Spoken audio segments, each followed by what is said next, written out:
embarazadas, les aconsejo siempre que mezclen una fuente de grasa, como por ejemplo la mantequilla de maní, y una fruta. Entonces esto te va a generar mucho más saciedad que quizás comerte 2 frutas, ¿no?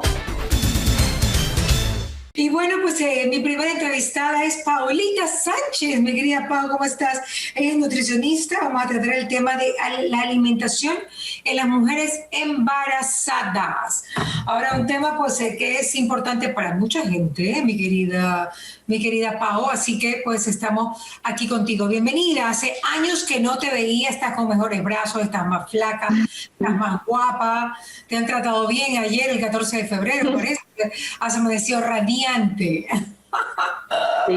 Muchas gracias, Mariela. Sí, justamente el tema de hoy es hablar un poco de la nutrición en el embarazo, de saber que más allá de las cantidades que uno maneja en la alimentación, lo que hay que priorizar es la calidad de la alimentación, ¿no? Porque a partir de eso, pues de tener una buena alimentación, pues probablemente evites efectos secundarios o efectos adversos, como por ejemplo hipertensión arterial, diabetes gestacional, un exceso de peso tanto en la madre como en el bebé, o todo lo contrario, pues estar porque un bebé con muy bajo peso al nacer. Entonces, por eso es que la alimentación forma parte fundamental para la salud tanto de la madre como del bebé.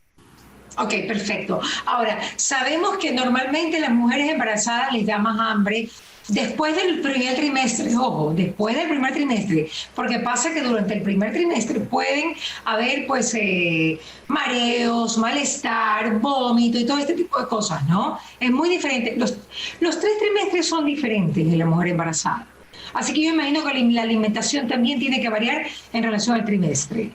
Sí, correcto. En el primer trimestre justamente hay muchas molestias digestivas, como por ejemplo reflujo gastroesofágico, náuseas, vómito. Entonces, en este caso, lo que se aconseja es evitar alimentos irritantes, que te irriten más la mucosa gástrica, como por ejemplo alimentos picantes, muy ácidos, y más bien también no tener comidas demasiado copiosas, sino que hacer una división de comidas pequeñas, de buena calidad, y probablemente inclusive dividirlo en 5 a 6 comidas al día, que es lo que se aconseja en las mujeres embarazadas. Como te decía Marielita, es muy importante cubrir requerimientos nutricionales en este periodo. Entonces, lo ideal es como dividirlo en 5 a 6 comidas, ¿no? Y también, por ejemplo, evitar acostarnos inmediatamente después de que comemos, por lo menos evitar hacerlo, por lo menos esperar 2 horas antes de ir a la cama. Entonces, para evitar todo ese tema de reflujo gastroesofágico. ¿Qué tipo de quesos? Tú decías que tiene que ser de leche pasteurizada, o sea, no puede ser con leche que no ha pasado por un proceso de pasteurización, es decir, no puede ser leche, no puede ser un queso manavita. Ajá, exacto.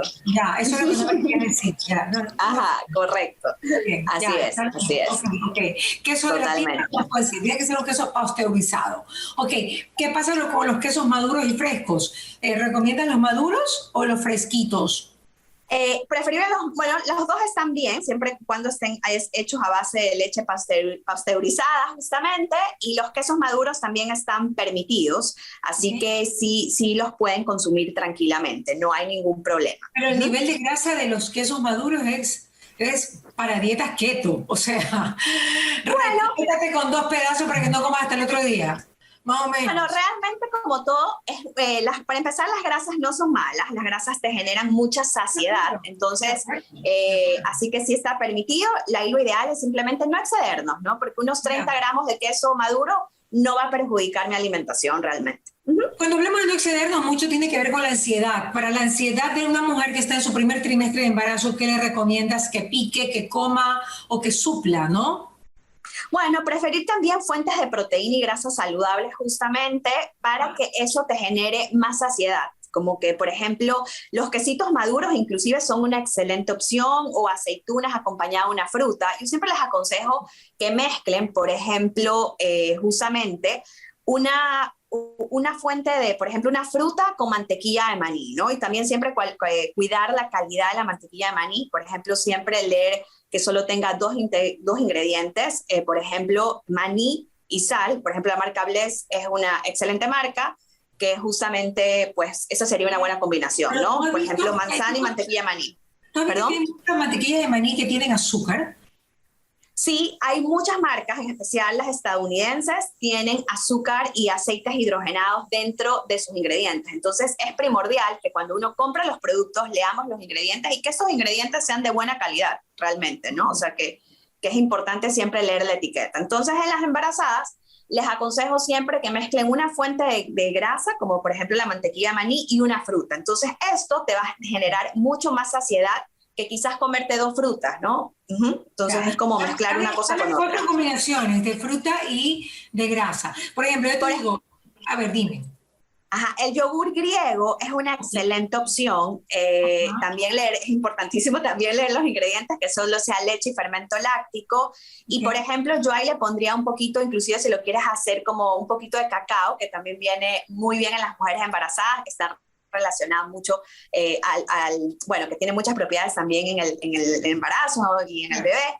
Así que sería una excelente opción también, y aparte que es algo dulcecito, entonces algo que quizás te provoque, o también, por ejemplo, el yogur griego mezclado con frutas es una excelente opción. Entonces también es cuestión de darle variedad y que tú te sientas satisfecho y que disfrutes, ¿no? Porque esa es otra cosa, o sea, hay que saber que, yo siempre digo, sí, siempre lo repito, que el placer tiene que estar de por medio siempre en la comida. Entonces es verdad que yo quiero comer saludable y que quiero cuidar la salud mía y la de mi bebé, pero también tengo que disfrutar las cosas que consumo y que me gusten, ¿no? Claro, por ejemplo, el melón con embutidos, depende de lo que tú quieras consumir, ¿no? El melón con embutidos es una excelente opción también. ¿Las pruebas? Sí, bueno, no he probado esa combinación. Igual, ciertos embutidos hay que tener un poco de cuidado, justamente porque tienen un exceso de sal, y a lo menos en el último trimestre, las mujeres embarazadas tienen que tener muchísimo cuidado con el consumo de sodio, por el tema de la retención de líquidos. Ya en las últimas semanas, es más, se recomienda que un poco disminuyan el consumo también de sal, y también durante el embarazo sí preferir también sal yodada, también, eso es importantísimo, pero bueno, No más sal que nada. del Himalaya, no sal del Himalaya, ni sal rosada, bueno, que es lo mismo. Bueno, sal rosada no es tan aconsejable justamente porque no tiene el yodo añadido, ¿no? Entonces, bueno, pues hace muchísimos años en Ecuador pusieron esta norma para evitar bocio, pero bueno, también no es tampoco 100% indispensable porque hay otros alimentos que también lo contienen, y bueno, pero preferible en mujeres embarazadas, sí les aconsejo sal yodada. Bueno, el segundo trimestre de la mujer embarazada es el más chévere porque no estás tan panzona y ya se te han ido todos los vómitos, todas las náuseas de la mañana, ya, bueno, ya tu marido ya te huele rico porque los primeros 3 meses estaba, o sea, este tipo de cosas, ¿no? Ya cambia, vives una vida así como color de rosa, y ahí es cuando realmente uno tiende a engordar más, porque es cuando mejor te sientes. Claro, bueno, ahí el consejo sería también que uses, por ejemplo, vegetales, que inclusive, aunque no estés embarazada, eso es uno de los errores. A veces terminamos comiendo más carbohidratos, más proteína, justamente por falta de vegetales. Entonces, lo ideal siempre es que la mitad de tu plato esté lleno de vegetales. En caso de mujeres embarazadas, es importantísimo el tema de las desinfecciones, o sea, como que sean realmente, evitar contaminación cruzada. Yo, de hecho, a mis pacientes embarazadas les digo, evita comer vegetales crudos en la calle. O sea, ese consejo siempre se los doy a las mujeres embarazadas. Y bueno, entonces lo que te decía, ¿no? Medio plato de vegetales, tu proteína y una porción de carbohidrato, y listo, y una grasa saludable ahí. Ya, Pau, es decir, que si yo voy a un restaurante, sea el restaurante que sea, de lo más aniñado o de lo que sea, mejor si estoy embarazada, en el caso que estuviera, que lo dudo que pueda, pues obviamente no ensaladas. Así sí, preferible no ensaladas. O sea, menos aniñados, de los aniñados, no. Bueno, realmente sí, en el lugar cuidan y cumplen todas las normas de BPM, de buenas prácticas, pero como uno no sabe, preferible no. Ajá, correcto, preferible no. Y también, qué sé yo, también evitar jugos verdes en la calle o ciertas inclusive bebidas, porque no sabes realmente cómo lo hicieron, ¿no? Y otra cosa muy importante es evitar, por ejemplo, proteínas crudas, o sea, carne cruda, sushi, tener cuidado con ese tipo de cosas, que siempre sea bien cocido, y el consumo de pescado también, más o menos 2 veces por semana. Hay que también tener control de no comer pescado tampoco todos los días, porque el exceso de mercurio también puede perjudicar al bebé. Entonces, lo aconsejable es no excederse de prácticamente de 8 onzas, en la semana. Entonces, como que sería más o menos 2 veces a la semana, que es lo que se aconseja el consumo de pescado. Cangrejos, ¿Perdón? Cangrejos, la gente que está cangrejera. El cangrejo sí podrías, lo único es que tienes que tener cuidado, a lo menos en el último trimestre, porque usan, aquí como lo preparan en Ecuador, es en Guayaquil, es una barbaridad de sal. Entonces realmente no es por en sí por el cangrejo, sino más bien porque en la preparación usan una cantidad excesiva de sal. Entonces hay que tener cuidado porque recordemos que en el último trimestre las mujeres embarazadas tienen tendencia a retener muchísimo líquido. Ajá. Y ahora pasamos al tercer trimestre, tercero y último trimestre. ¿Cuál es la recomendación de Paola Sánchez para las mujeres embarazadas? Bueno, que realmente, bueno, lo mismo sería prácticamente, o sea, no es que haya alguna variación, realmente donde hay más variaciones en el primer trimestre, justamente por todas estas molestias gástricas, pero ya el segundo y tercer trimestre se parecen muchísimo, se ven un poquito más incrementadas las calorías del segundo al tercer trimestre, pero también es muy mínimo, ¿no? Y también en la época de lactancia, también las calorías se ven un poquito incrementadas, ¿no? Pero sin exagerar, o sea, es como, sí hay que incrementarlas, pero sin exagerar, pero básicamente es muy, muy parecido, ¿no? Cuidar la calidad de tu alimentación sin duda alguna. Claro. Óyeme, Pau, tú trabajas también con el tema del metabolismo. Un metabolismo excitado o un metabolismo pasivo, que hay personas a las que sí les va cierto tipo de alimentación y hay otras a las que no les va cierto tipo de alimentación. ¿Tú realmente has investigado sobre ese tema? Bueno, realmente te cuento, Marielita, que no es que hay una base científica que te diga que un alimento en específico te acelera el metabolismo. O te lo disminuya, sino más bien es como que influye muchísimo, o sea, es que el ser humano es tan complejo porque influye mucho tu genética, tu masa muscular, y a veces lo que sucede a medida que pasan los años es que uno cambia la composición corporal. A partir de los 35 años empiezas a perder músculo y pues por lo tanto a veces empiezas a ganar grasa, te vuelves más sedentario. Entonces aquí también es un tema de que a partir de los 35 años al perder masa muscular empiezas a ganar más grasa corporal y tu cuerpo va cambiando. Entonces, y muchas personas siguen siendo sedentarias. Entonces también es importante los ejercicios de fuerza, más bien, en este caso, ¿no? Yo me refiero a los metabolismos, que son los metabolismos excitados y los metabolismos pasivos. Hay dos tipos de metabolismo. Okay. ¿Tú has investigado sobre ese tema, sobre lo que tienen que comer unos u otros? Porque tiene que ver, el metabolismo para mí tiene que ver muchísimo con tu peso, ¿no? Tanto por la edad como por la genética, como por la forma como tú te desarrollas día a día, como tú interactúas día a día. Sí, correcto, sí, solo que no es como que una base científica que te diga que ciertos alimentos te aceleran el metabolismo y ciertos alimentos te lo disminuyan o algo por el estilo. Entonces, justamente lo que te mencionaba es que lo que a veces sucede a medida que pasan los años es justamente este cambio de composición corporal, que es algo también fisiológico, ¿no? Que se ve un poco acompañado. ¿Tú eres fan de la dieta keto? ¿A ti te gusta la dieta keto o no eres de keto diet?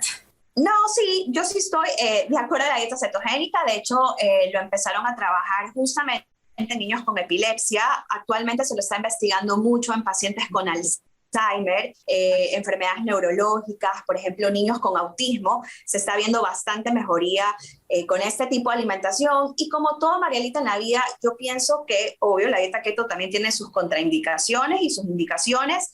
Y yo siempre le digo a mis pacientes, trata de hacer lo que va acorde a tu estilo de vida. O sea, no es que, yo siempre les digo, no existe algo perfecto, sino más bien es lo que a ti te va mejor por tu estilo de vida. Pasa con el número de comidas. Por ejemplo, tampoco hay un patrón alimenticio determinado.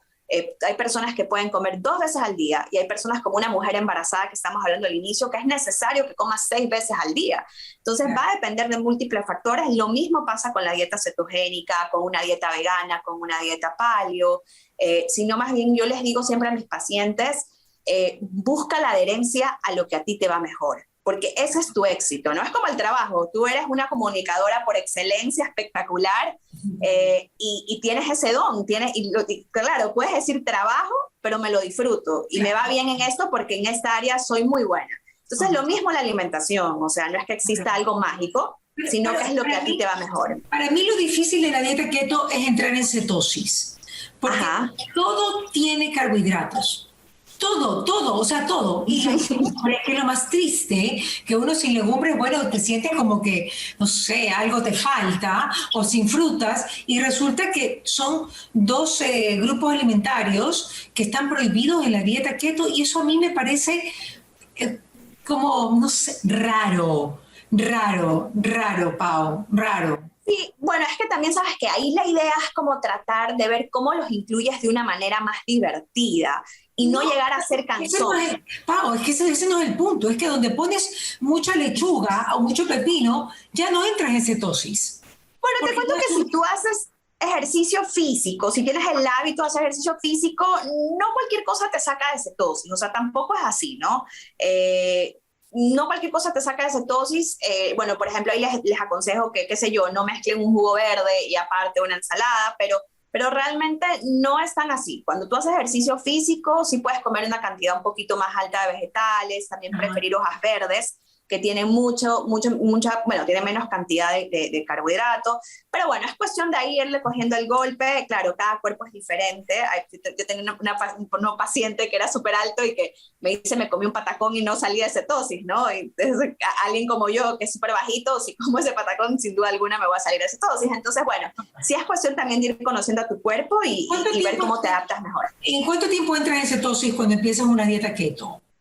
Puede ser de 2 a 3 días y bueno, también siempre les aconsejo que cuando ustedes deciden hacer una dieta keto, previo a esto es importante que ya vayan disminuyendo los carbohidratos justamente para evitar muchos efectos adversos, como por ejemplo fuertes dolores de cabeza. Por lo menos cuando yo hago keto no tengo ningún dolor de cabeza, no tengo estos efectos como que secundarios, pero porque ya vengo de una dieta baja en carbohidratos. Entonces también eso es importantísimo incluirla. Y antes que estamos hablando un poco del tema de mujeres embarazadas, en mujeres embarazadas en lactancia todavía no está comprobado la dieta cetogénica. Hay muchos que son partidarios a la dieta keto, mujeres embarazadas que lo han seguido, pero realmente no hay evidencia científica suficiente. Entonces, como que a lo menos yo como profesional les digo, mejor mujeres embarazadas en lactancia no apliquen la dieta cetogénica, porque aún está en investigación. Claro que sí. Mi querida Paulita, me quedaría contigo todo el día, todas las tardes. Hay que finalizar. Tengo al doctor Gilbert, que es mi próximo invitado, y ya regresamos con más. Un beso, Pau. Un abrazo. ¿Qué pasa con Mariela? Llegó a ustedes gracias al auspicio de Municipio de Guayaquil, Calipto, UTEC, ATM, Ceviches de la Rumiñahui, EQR, Urbaceo, Interagua, UTPL y Labo Médica.